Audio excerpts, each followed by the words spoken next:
I want to talk about a lesser known video. That's one of my personal favorite. I want to ask you what like your favorite ones are. Okay. Either like just the product or the making of it, like fun memories to share or something like that. But one particular one that I love is God Hates Soldier Boy. Right. I do remember. Yeah.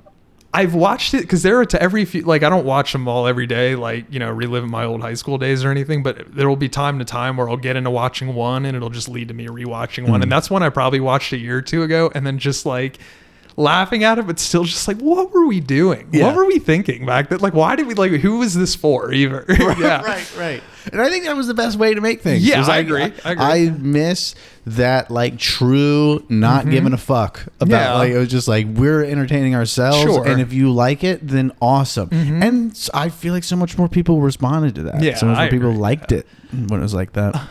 Well, this will lead more into other favorite videos I have, but I want to answer the question first about God Hates Soldier Boy. Like, I have no memory of like, hey, let's do that. I remember it happening and I remember the joke involved, and I'm like, I don't know what led to it. I don't know what it is. I just remember the most like the joke is clear, but I think we think we're okay because we're like, no, we didn't say anything bad. It's like, but now that I'm older and smarter and have more of a concept of the world, I was like, a lot of the stuff we did is really bad. There's no excuses for it. And you can make like a 13-year-old rationalization.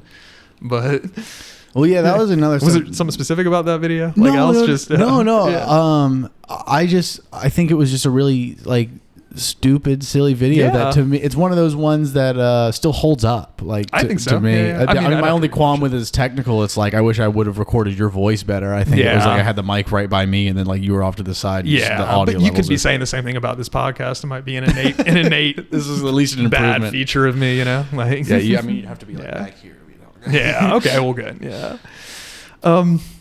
Yeah. No, I don't know, but a lot of it was just like kicking out the cobweb. Like we could film 10 videos, and if one of them's kind of funny, I'm happy. You know. I mean, I'm sure it's the same with your stand-up and all too. It's like, well, I'm not going to know until I go do it. I might go up there and bomb over and over, but like I got one nugget out of it, and that's going to like seed the next thing I do and make it even bigger and better. Yeah. If I can just pick out a video, one I always think about is the babysitter. Talk about an idea completely getting away from you, and it was nothing special. No other day, like we'll make a video like we always do because that's what we do. And we had Andrew coming over, and I think I definitely had the premise, and it was just so simple in my head where I was like, wouldn't it be funny if if your mom got a babysitter for us? Like I think I'm 17, you're 16, or I'm 18 and you're 17. You're like, what if your mom hired like a 14-year-old babysitter, like, oh, the babysitter's on her way, and then you and me are just like kind of the straight men reacting like, what do you mean you got us a and then all the comedy coming from just babysitter tropes, completely not what that video's about by the end of it. Like one little thing. I mean, it was just kind of this goofy thing with like kind of leaning on that just concept on itself of like babysitter tropes with a 16-17-year-old, but when Andrew shows up as the Derek, I mean, that's when the thing really unfolds. Which started as like a nothing idea of like, oh, well, what's the thing? Babysitters have their boyfriend over. That's what they do. So let's have this babysitter have her boyfriend. Andrew can play the boyfriend. And then the second he hit the scene, it was like, whatever we thought this video was about anymore. This is a video about this character we've made up. And then we make sequel videos about him too. It just comes in driving backwards. It's just so funny. Like playing a part, because it's like, oh, you're playing the part of like the typical Chad, which wasn't a term back. Actually, that's a good point too, because we decided to name him and we're like, what can we name this guy? What's like the typical like dickhead boyfriend name, you know? And like now it'd be so easy to be like, oh, everyone says Chad, you know, Chad would have been the one. But back then we were just spitballing. We were like, Derek, the Derek. So that's the Derek. The Derek was born. And then also just his tattoos. Just drawn on. But I've rewatched those too. Oh man, I'd recommend you can rewatch that anytime. But just he sells it so well. Andrew was like just a powerhouse of like a comic actor. He was fucking. When you gave him something good, he would fucking bring it. Well, I realized it early on too, and having fun with it. I probably grappled a little bit with like, oh, I'll come up with a joke, but then like I'll give it to Andrew for him to say, and I'm like, well, it's my joke. I want to be the one saying it. But that didn't last long. Like even to this day, it's like, oh, it would be so much funnier coming from him. I wouldn't be able to deliver it like that. Yeah. So it's like I like being in the videos and watching myself younger, like a time capsule. But it was never any sense of like I could do this for real. I could be a thespian, an actor. You know, it's like I really just like coming up with the jokes, and I don't care who says them. You know, I knew I was there. I know if it's mine or not. You know, like I do. I can think of like moments where sometimes there were things that like friends I was making videos would suggest that like it was a really horrible fucked up line, Right, yeah. and they're like, I cannot be seen saying it. Yeah. You can say it though. Sure. And like an example would be Dead Ma with Cody. Okay, when yeah, like yeah. I'm like waking him up, hitting him with the pillow. I'm like, put on your best goddamn pair of denim shorts. Yeah. And then so I think this was Cody's line or like his idea, but he didn't, and I wanted him to say it. Sure. But he had to give it to me because like my parents can't hear me say that. Yeah. But I was like, put on your best goddamn pair of denim shorts, and then he was like, don't talk about God that way. Yeah. And I was like, fuck God. Oh, okay. Like, Yeah. So, That's wild to me hearing him of all people say that, because I always had the view of him of being like, no, when him more and I interesting. first, I think Okay. as time went on, He loosened up. Him and his parents like were really supportive of the videos and were like, do whatever. It's funny. Yeah. But I think at first when we started hanging out, I think either his parents were more strict or he at least had a more had a view that he thought they were more strict. Right. I think it might have been a little of both. Sure. But yeah, there's and there's also plenty of times of inverse where it's like, especially me being the one like curating the thing. Sure. Like I want people to have funny lines. Yeah, and so of like if I course. think of something that's much funnier coming out of like Andrew's mouth than mine, like I want him to Right. say it. I think a lot of it too is just natural, and it wasn't like, I don't think I ever had a moment of like, oh, well, I wouldn't want to say that, but I want it to be said for someone else. It's more, and I don't think it ever goes away, and I'm sure it's the same for you, just being like a funny guy too, of like when I hear things or I'm watching a movie or TV or listening to other people's conversations, I tend to self-insert like, what would I say in that situation? And it's just passive. I can't think of it too. And a lot of the time I think of things in like terms of being a joke or being a sketch or being a thing. Like a buddy of mine was talking about going to jury duty. So all it is just like silliness, like walk in with the People's Court theme playing out of your briefcase and telling the guy like, I'm incurably a jokester. I want to tell you early, like as serious as I can. It's like, I'm afraid that I might be in contempt of court by joking around too much. And you can only imagine what they say back. Like, well, if you joke around, we'll throw you in jail. I was like, I think we might have to go that way now, because I don't want to be a bother to anyone, but I don't think I'll be able to control myself being silly. And that's where a lot of that came from. Like I'd hear another scene going on, like you and Cody having a conversation, for example, and then just I think of, it'd be so funny if he said that right there. And then if it's not everything's used, you learn, especially making videos at 11, 12, it's like, well, not all my ideas are great and they're going to stop the world. Sometimes you throw something out, you hear silence and you're like, all right, or you just pick your battles of what's worth fighting for. Yeah. Well, I also think that this is one of the reasons, like you kind of touched on it here, but one of the reasons that I feel like you and I worked really well together is because I think I've always been really good at big picture and like keeping keeping a story interesting and then like assigning characters and like action and the way a story arcs. But you are more like rapid fire machine in terms of like seeing a thing, like a macro thing, and then having all these little micro ideas of like, oh, this would be a funny line, or what if this little thing here. And so like, I don't know, it seemed like you just constantly had this flood of like detail ideas where I was usually just constantly in this flood of like bigger picture. So I just feel like we complemented each other in terms of like the way that we have this impulsive creativity and joke forming. Because when you put it that way, I think I would definitely struggle more if we were writing a movie and it's like, all right, Kenny, go sit by yourself and then give me an outline. Where's the big picture of the story? I'd have a lot harder time with that. But if you came to me and said like, hey, two guys are in the car and they're driving to the bank together, I'd be like, oh, well, that'd be funny if in response, or if you showed me something, I'd be like, oh, what if you referenced that from earlier? Like that's the kind of thing that makes like, I guess kind of the endorphin rush a little bit, the same when like your joke goes over well, or when someone likes what you had to say, or like, kind of like that pat on the head, but it's like, wow, something I thought of made someone laugh. How can I do that again? And even if I'm the only one that laughs, whatever. Right. Something else I wanted to say. I do another video that comes to mind. It's a series of videos, but there's one in the series in particular, but the Two Grown Men videos, particularly one of my favorite memories of just shooting, and then the product itself is the third one, the Thanksgiving dinner. Holy fuck, dude. Like we had like all the heavy hitters in there. But if we can build up to that one, that's another great example of like, I don't know what you set out to do in the first place, because I wasn't there at all. Like I think it was already edited and finished and you showed it to me and said, Cody and I made this the other night. Yeah. So it was me and Andrew. We made the first one, and I think it was literally stemmed from just the line in there, "Do I frighten you?" Okay. And and him and I were just doing these voices, and then I think we were like kind of lazily. It was really late at night. I feel like we shot that outside stuff at like 2 a.m. And like, okay, these two characters were I think Mr. Anderson came, from The Matrix. I think that was Andrew's idea. I think maybe both names might have been Andrew's idea. Okay. We were trying to think of a second ridiculous one, and Mr. Pikachu came up. And I want to give that to Andrew because I'm pretty sure. It was, but I don't know. And then I don't know that we were making up this dialogue, like, one piece at a time. Like, what do you say now? What do I say? And then I think we just kept trying to say weirder things. Yeah. Like I watched it kind of recently. What is it? Andrew responds to something I say where we get like the dates or times confused. He goes, I thought it was take a salamander to divorce court day. Like, what the fuck? Yeah, that's a lot of like our jokes too is just like utter nonsense. Yes. So too, like the ones you'd have me doing the random rants, and it was the same thing. I don't even remember the setup. It's like, and I opened the bag and there's a goddamn cooked salamander in there, and we're both laughing, and it's like, what is the joke? Like, that I said a weird thing? Like, but no, it's perfect. Yeah.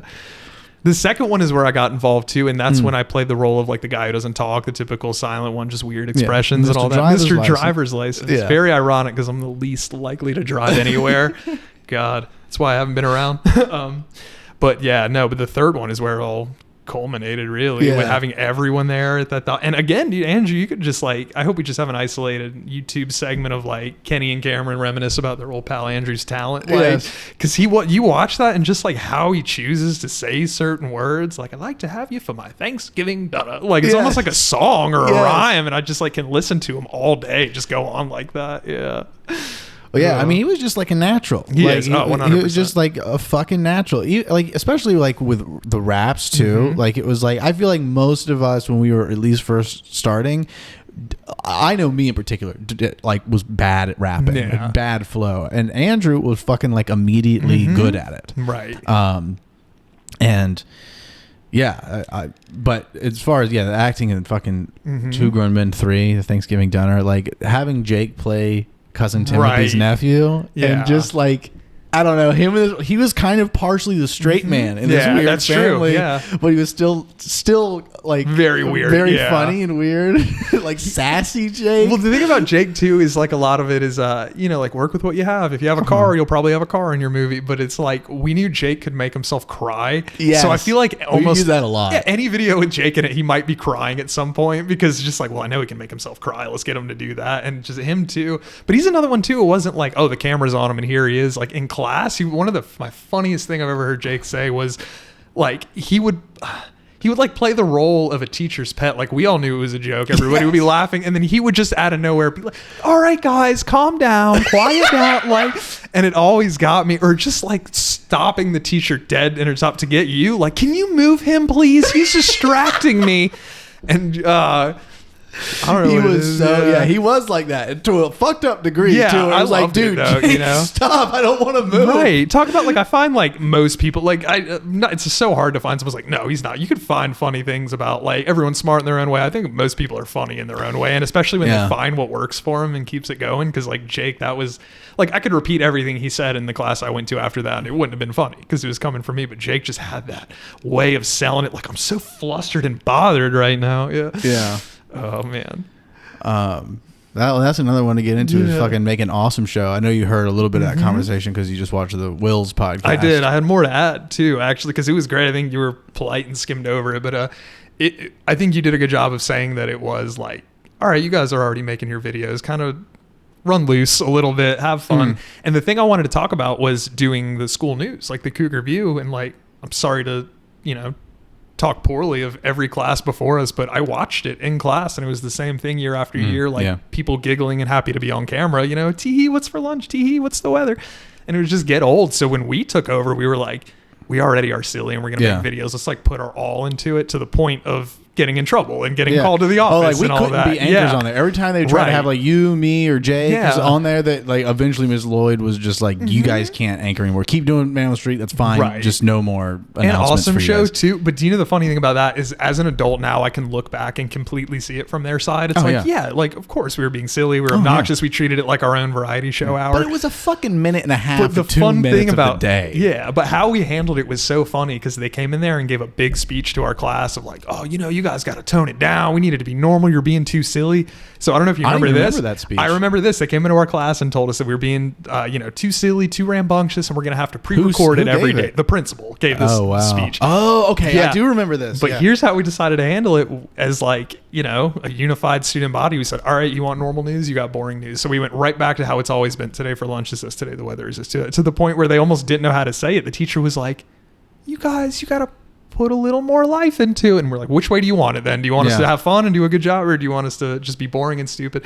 But like looking back, we were still 100% in the wrong. They had every right to tell us not to go on there and play these videos that we were making and stuff too. But it was like, all right, well then you're going to get your old boring school news back. But well, even in Awesome Show, we had, I think like the 6th episode is like we just kept getting email complaints. And so the 6th one's literally just like, it's called No Offense. And me and Jake are trying to make an episode about how do we not upset people. And I love Miss Warren's in it. And we have her, we're talking about the ideas. I can't remember which idea it is, but we have her just sitting at her desk with her arms like this. She goes, I like the one about this. Yeah. Which I don't know if you remember, I was there for that one. I didn't do a lot of Cameron and Jake Awesome Show. I did the one about the smoking and the cigarette and teen pregnancy, which I might want to get back to. And that then the email there's song. More of that. The email song, of course, we did, but I wasn't on camera, but I was there for the No Offense one, and I want to bring that up because that was right after the cigarette one. It was everything you said to Wills. It was, a kid's trying to buy a cigarette. Hey, no smoking in school. And then you two pop up on screen and give a very detailed speech about teen pregnancies. So when we showed it, he was like, I remember his exact words was like, guys, you're talking about something serious like smoking. And then you don't want to alienate anyone by telling them that they shouldn't have babies in high school. And we were like, everything you're saying makes sense. So, but again, we overreacted in the next episode. It's like, fine, you're all going to get so offended. Let's make the No Offense episode. Well, I think emails was next. And then was it? Okay, you're probably right. Or no, it was, okay. No, there was 2 episodes. Sure. So the lightsaber one is episode 4. Right. Emails is number 5. Okay. And then Bags with Miss Harrington and Burby and Jervy. That's 6. That's one of my favorites. That caused a little trouble too. Yeah, I don't know. Some teacher specifically emailed about the motion I did towards Miss Harrington, were like as if I was going to fight her because she like dropped my bag and I just did that. And they emailed about that specific. So that was when I think I was like, all right, I've had enough of these fucking emails. And I was like, Jake, we're going to do this episode. And so 7 is that No Offense one.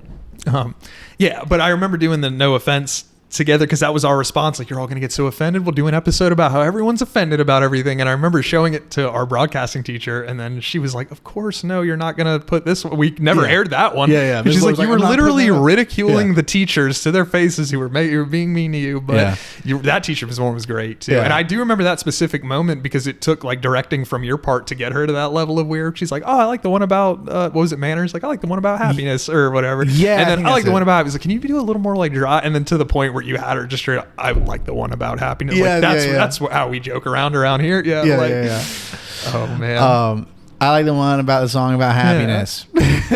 She was great. I do remember the line too. It was just like, what if we do an episode about manners, about good manners? Like, I don't know, Cameron, some people don't know how to manners. They might be offended. Just like, not just one thing after another. Yeah. And then right after that one, episode 8, that's Andrew as the attorney. And Ms. Lloyd watched that one. She said, we can't air this. He looks obviously high. Oh, really? I don't even remember that part. But did that one air, do you think? No, I did it not? So, no. That's one of my favorites too. It's my money and I need it now. You could probably do a compilation of every kid who had no interest in being on, but you got them anyway. Like, I could care less, or or just like, because even in the attorney video, you're like, "What do you think about attorneys?" To a random kid, I don't know, brushes you off or whatever. Yes. But the use. I mean, like, Man on the Street is completely dependent on using anyone at random that's in the hall, but like the way that we use them in Awesome Show, like the Rascal Flats episode where we just had like random kids in the hall, like, thanks Rascal on 100 years. That's, dude, there's so many really good Awesome shows. One thing about that, I don't know if you remember this, you went to print a picture out of Rascal Flats, and while you were gone, Jake had drawn one on the board, and the second you saw it, you're like, that's what we're keeping. And threw it away. It was so funny how accurate like his drawing was. Or, like, just how much like you saw the drawing, you're like, okay, that is Rascal Flats. Right. Yeah. Yeah, that's the guy. Yeah, and the credits, everyone's Rascal Flatts, 2 Rascal Flatts. His videos hold up. Yeah, maybe they should keep playing them. Oh like my god, yeah, they should definitely. I should be getting syndicated payments. Right. I wonder if there is another you roaming around out there, of anyone who's approached the same level of, I'm gonna take over the school news. My videos are what's gonna reign. Yeah. I'll bring up another one too. Our senior year in broadcasting, we had a competition with other schools where I don't even remember the premise. Make some video, and then it got a little heated between our school and another school, and the thing that just speaks, and it's kind of how I think of you. Was it the kangaroo thing? Yeah, it was the kangaroo, like the gas station thing. And it just got online and Facebooky, and all the kids from different schools started talking like smack to each other. But I just remember you having like hundreds of videos under your belt at that point, just messages. I got an idea, school. Let's have another video competition. Your entire school versus me. And honestly, even to this day, I get kind of goosebumpy thinking about it, where I was like, they don't know what they're asking. Like, even if like then you were to do it, it was like hundreds of kids pulling together and make a video. I was like, I trust Cameron, his ability and his like brain way more than I don't even remember. I bet you don't even remember. Threatening an entire high school. It's like your entire school versus me. Let's see who makes the better video. Like, oh wow.